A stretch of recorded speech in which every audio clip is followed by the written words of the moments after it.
Bonjour à chacun et à chacune. Que le Seigneur vous bénisse en vos maisons, qu'elle soit un endroit de bénédiction pour ceux qui l'occupent, mais aussi pour vos voisins, pour tous ceux qui vous entourent. Et toute la ville était rassemblée devant la porte, sous-entendu de la maison de Pierre et d'André. C'est le verset 33 dans ce que nous lisons ce matin, les versets 21 au verset 34. Les 4 disciples voient leur maître agir dans la synagogue. Jésus y enseigne. Quoi de plus normal que d'enseigner dans une synagogue? C'est sa raison d'être. Mais il y enseigne avec autorité. Et tous sont frappés de son enseignement, parce qu'il n'enseignait pas comme les scribes, mais il enseignait avec autorité. Quelle expression, n'est-ce pas, être frappé par son enseignement. Nulle trace là de fatigue et d'ennui. Tous sont aussi effrayés dans cette synagogue, parce que Jésus y chasse un esprit impur. Béni sois-tu, Seigneur, parce que tu es là non pas pour que ta renommée s'étende, mais tu es là aussi pour délivrer cet homme qui est dans cet état épouvantable. Dans un endroit où on ne s'attendrait pas à cela, une synagogue. Et pourtant, dans une synagogue, il y a un homme qui est possédé, et le Seigneur le délivre. À la synagogue, les apôtres découvrent Jésus. C'est celui qui enseigne avec autorité, non pas en suivant la tradition, en citant ses pairs, en citant les grands commentateurs. Dans l'évangile de Matthieu, d'ailleurs, cette expression que Jésus enseignait avec autorité, elle se situe à la fin du sermon sur la montagne. Et nous avons dans le sermon sur la montagne un bel exemple de cet enseignement avec autorité de Jésus. Vous avez entendu dire qu'il a été dit Jésus aux pharisiens ou aux scribes, mais moi je vous dis, dit-il, enseignement revêtu de l'autorité de celui qui a inspiré finalement ce texte.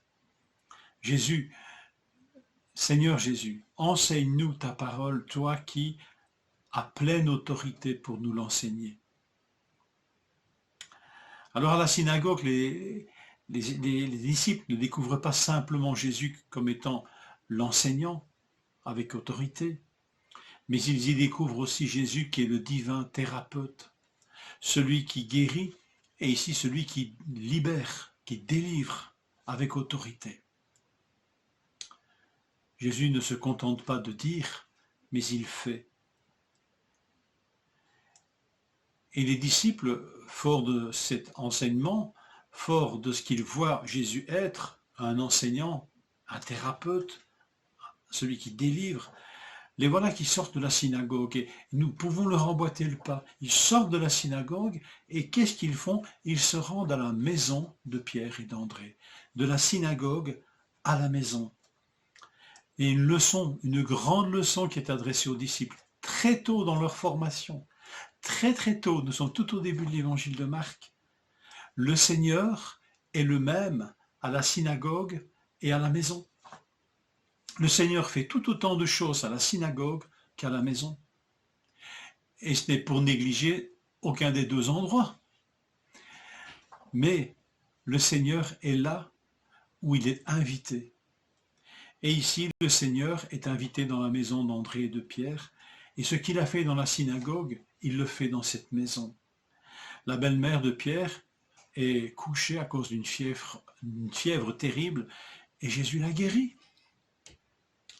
Et la maison des disciples devient un endroit de guérison, non seulement pour ses occupants, mais aussi pour les voisins et les visiteurs encore plus lointains.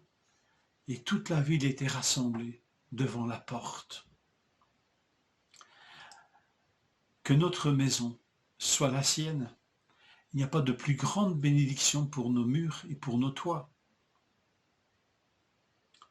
La maison de Pierre et d'André devient synagogue. Toute la ville était rassemblée. Synagogue veut dire rassemblement, et le verbe ici utilisé pour dire rassembler, c'est le verbe synago. Donc oui, la maison de Pierre devient synagogue, lieu de rassemblement.